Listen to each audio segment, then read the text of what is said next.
झारखंड के सबसे बड़े अस्पताल रिम्स में लगातार मरीजों का आना जाना लगा रहता है और ऐसा कोई व्यक्ति जो झारखंड में रहता है उसको रिम्स से सरोकार ना पड़ा हो, ऐसा हो नहीं सकता। और ऐसे में रिम्स की व्यवस्था को सुधारने के लिए लगातार मीडिया हो, सरकार हो, कोर्ट हो, लगातार प्रयास करते रहता है कि यहाँ की व्यवस्था सुदृढ़ हो, व्यवस्थित हो। और इसी को लेकर आज 61वीं जेबी की बैठक रिम्स में आयोजित की गई, जिसमें खुद कोर्ट के द्वारा रिटायर्ड जज को नियुक्त किया गया था पर्यवेक्षक के रूप में। और कुल 16 एजेंडा पर चर्चा हुई, क्योंकि कोर्ट को जवाब देना था रिम्स की तरफ से कि उनके जो आवाज़ उठाया जाता है कोर्ट में, जितने भी स्वतः संज्ञान लिए मामले थे उसको किस तरह से निपटारा किया जाएगा और रिम्स किस तरह से आगे बढ़ रहा है, इसको लेकर जवाब देना था। और इसे ससम्मान मंत्री जी ने कहा कि ससम्मान जवाब देने का काम रिम्स प्रबंधन के द्वारा इस जीबी में बैठक के बाद दिया जाएगा।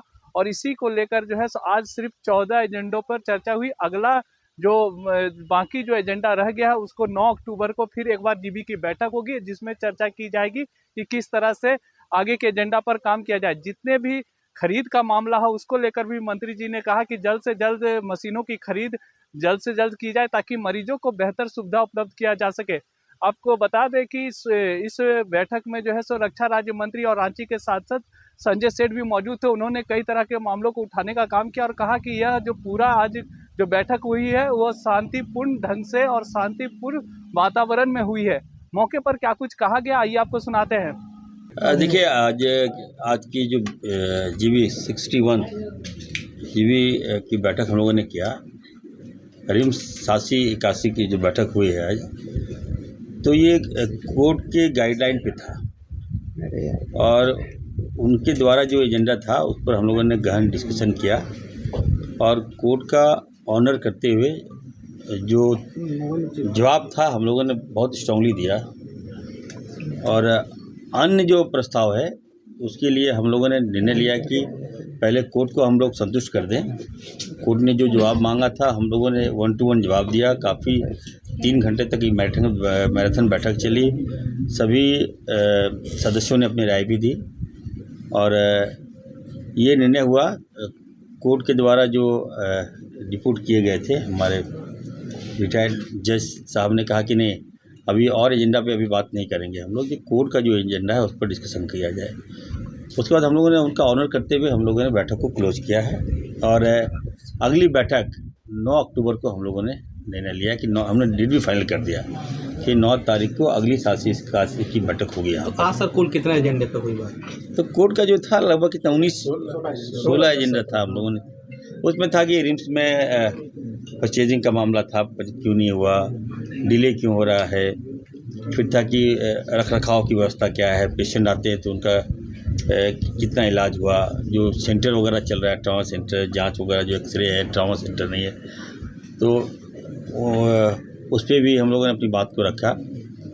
दूसरा था कि कुछ मशीन जो इमीडिएट परचेज करना है, जैसे MRI वगैरह, CT स्कैन। अभी बताइए, इतना बड़ा पुराना रिम्स है, अभी तक यहाँ पर CT स्कैन नहीं है, MRI मशीन नहीं है, MRI नहीं है, तो दिक्कत हो रही थी। तो हमने श्योर किया कि जल्द से जल्द हम लोग MRI मशीन लगाएंगे और लोगों को राहत देंगे। और जो बात था, कुछ जो मैटर आए थे, हम लोग भी ये नहीं थे कि गलत फीडबैक दिया गया था, लगता है हमको। तो हम लोग सारी बातों को 1 to 1 विस्तार पूर्वक चर्चा करते हुए हम लोगों ने कोर्ट को अवगत करा दिया है। और अगली जब बैठक होगी उसके बाद हम लोग अब जो जीबी की जो बैठक होगा उस पर जो प्रस्ताव होगा उस पर हम निर्णय लेंगे। अगली बैठक कोर्ट के नहीं, कोर्ट के आदेश में बैठक नहीं होगी। एक बार होना था, हो गया, हम लोगों ने सम्मान किया, ऑनर किया। अब हमको डेवलप करना है, कैसे करना है, क्या करना है, वो हम लोग लाएंगे। आप लोग दोनों लोग बैठे हुए हैं, माहौल ठीक रहेगा? मतलब ये राजनीति का अड्डा और ज़्यादा हो गया है? नहीं, कौन बोला राजनीति का अड्डा है? ये डॉक्टर हैं, ये हमारे निर्देशक हैं, यहाँ चला रहे हैं। कहाँ कोई लड़ाई है? लड़ाई किस बात की लड़ाई है? मुझे काम करना है, मैं काम चाहता हूँ, काम करें, क्या दिक्कत है? मैंने दिया है, अभी 9 तक अभी देखना है काम कैसा होता है, काम करें, अच्छा होगा, आगे बात करेंगे। इसमें कहाँ कोई कहीं ऐसी कोई बात नहीं। लड़ाई ये राजनीतिक अड्डा थोड़ी है। हम व्यवस्था ठीक करना चाहते हैं। हम व्यक्तिगत किसी के साथ दुश्मनी क्या है? अब बताइए, आए दिन रोज अखबारों में दिखिएगा तो रिम्स को लोगों ने अड्डा बना लिया है। कोई ऐसा पेपर नहीं है जो रिम्स का खिलाफ में न्यूज नहीं छापता है। तो ये राजनीतिक अड्डा, वो इस पर हमने कहा कि रोक लगाओ यार। एक तो रिम्स से लोग आते हैं, बताइए, डॉक्टर्स का भी शिकायत मिल रहा था कि हम लोग सर काम नहीं करना चाहते हैं क्योंकि हमारे खिलाफ नेगेटिविटी छापा जाता है, इसको रोकिए। तो ये रोकने का काम इनका है, ये रोकेंगे। कोई भी न्यूज चला दे तो उसकी सत्यता होनी चाहिए ना। कोई बाहर से न्यूज दे देगा, छप जाता है पेपर में, मनोबल छूटता है हम लोगों का, खराब लगता है। आए दिन नेगेटिव नेगेटिव नेगेटिव। अरे इतना अच्छा दे रहे, इतना एफर्ट दे रहे, इतना काम कर रहे हैं, सारे लोग काम कर रहे, उसके बाद भी। तो फिर से मैं कहा हूँ कि रिम्स को ठीक करने की जवाबदेही हम सबकी है, हमारी है, हम लोग ठीक करेंगे। और सांसद महोदय जो स्थानीय मंत्री जी भी आए थे, विधायक जी भी हैं, और हमारे एसीएस साहब भी हैं, हम और डायरेक्टर साहब भी हैं। तो ऐसी कोई बात नहीं है। हम लोगों ने अब जो एजेंडा है वो 9 तारीख को हम लोग फाइनल एजेंडा लाएंगे। हमारे लोग डरते हैं क्योंकि आप जान रहे हैं कि झारखंड में तो गिद्ध की तरह लोग लगा ऊपर से देख रहा है कि कोई मशीन खरीदेंगे तो क्या खरीदेंगे, कहाँ खरीदेंगे, किससे लिया नहीं लिया, जिसके कारण परचेजिंग नहीं हो पा रहा है। तो हमने कहा कि हेल्थ के सेक्टर में आप परचेज करो, क्या डरना है यार। अच्छा काम करोगे तो करो। पैसा पड़ा हुआ है, मात्र 29-36 करोड़ रुपये खर्चा हुआ है, 200 समथिंग करोड़ पैसा हमारे पास बचा हुआ है। हम पेशेंट को ठीक करने के लिए अगर हमको कुछ एपरेटिस खरीदना पड़े तो आप आउट ऑफ वे जाके खरीदिए, कौन मना किया है। लोगों की जान बचाना मेरा प्राथमिकता है। MRI मशीनें कब तक लग जाएंगी यहाँ पे, और स्कैन वाला जो मामला है वो लग जाएगा। देखिए, हम लोग तो बनाते नहीं हैं, हम लोग परचेज करते हैं। अभी बातें आया था कि वेंटिलेटर खराब है, हमारा ट्रॉमा सेंटर में वेंटिलेटर खराब है, ये भी बात आज आया था। तो लगभग 68 हमारे पास वेंटिलेटर है, 78 है ना, कितना है 125 है उसमें। काम कितना कर रहा है। तो कुछ मशीनें खराब हैं, एक जो पार्ट्स आएगा US से आएगा, दूसरा जर्मनी से आएगा, तो इतना दिन मेरा पेशेंट थोड़ी वेट करेगा। तो हम लोगों ने कहा कि वैकल्पिक व्यवस्था कीजिए और तुरंत मशीन खरीदिए। आप एकदम ये आदेश हो गया है, मशीन खरीदेंगे। लोगों को जान बचाना हमारी प्राथमिकता है। आप बताइए, आए दिन मरीज आते हैं, एम्बुलेंस में रहता है कि सर हमको वेंटिलेटर दे दीजिए, नहीं दे पाते हैं। प्राइवेट में जाता है, उसके पैसा नहीं है, पैसे के अभाव में हमारा मरीज की जान चला जाता है। तो हम रिम्स को जान बचाने का ये केंद्र है मेरा ये। तो लोगों का जान बचाएंगे, लोगों का दिल जीतेंगे, और जो भी प्रस्ताव है अब हम लोग 9 तारीख को आपको अवगत कराएंगे। ऑलरेडी ऑनरेबल मिनिस्टर और हमारे ऑनरेबल चेयरमैन ने सब कुछ आपको बता ही दिया है, और मुझे नहीं लगता है कि मुझे कुछ नया बताने की आवश्यकता है। इतना ज़रूर कहूँगा कि बहुत ही अच्छे तरह से, बहुत क्रिएटिव, बहुत पॉजिटिव मीटिंग रही। और आज जो जीबी ने डिसीजन लिए हैं, ऑनरेबल चेयरपर्सन माननीय मंत्री जी के अध्यक्षता में, माननीय सेठ साहब के और माननीय विधायक जी की प्रेजेंस में, और हमारे माननीय जो ऑब्जर्वर थे हाई कोर्ट के साहे साहब, तो बहुत ही क्रिएटिव, बहुत ही पॉजिटिव, और मुझे लगता है बहुत सारे चेंजेस आपको आने वाले दिनों में देखने को मिलेंगे। आज जो डिसीजन हुए हैं, बहुत सारे, करीब 138 करोड़ का जो हम खरीद नहीं कर पा रहे थे, उसमें माननीय जी ने संज्ञान लिया। माननीय मंत्री जी ने दूसरा एक संज्ञान बहुत बड़ा जो लिया, जो मेरे मन में बहुत दिन से था। एक जो बिल्डिंग में मोनोपोली हो रही थी और लोग काम नहीं कर रहे थे, तो आज एक वैकल्पिक व्यवस्था जो माननीय मंत्री जी ने जारी कर दी, मुझे लगता है उससे भी बहुत हेल्प मिलेगी बिल्डिंग मेंटेनेंस में और नई बिल्डिंग्स लाने में। इस तरह की बहुत सारे आज पॉजिटिव डिसीजन हुए हैं, क्रिएटिव डिसीजन हुए हैं, बहुत ही एमिकेबल एटमॉस्फेयर में हुए हैं। आज के रोल के लिए माननीय मंत्री जी, माननीय विधायक जी, माननीय एसीएस, माननीय सेठ साहब, माननीय पर्यवेक्षक न्यायालय से और माननीय सभी सदस्यों के लिए रिम्स की तरफ से रिम्स निदेशक बहुत बहुत आभार। सर, ये भरोसा दिलाते हैं कि अब आप लोगों के बीच सब कुछ ठीक रहे हमारे बीच। देखो, माननीय उच्च न्यायालय के आदेश के बाद एक तरफ तो यह अलार्मिंग पोजीशन, आप मीडिया वाले मित्र, आम लोग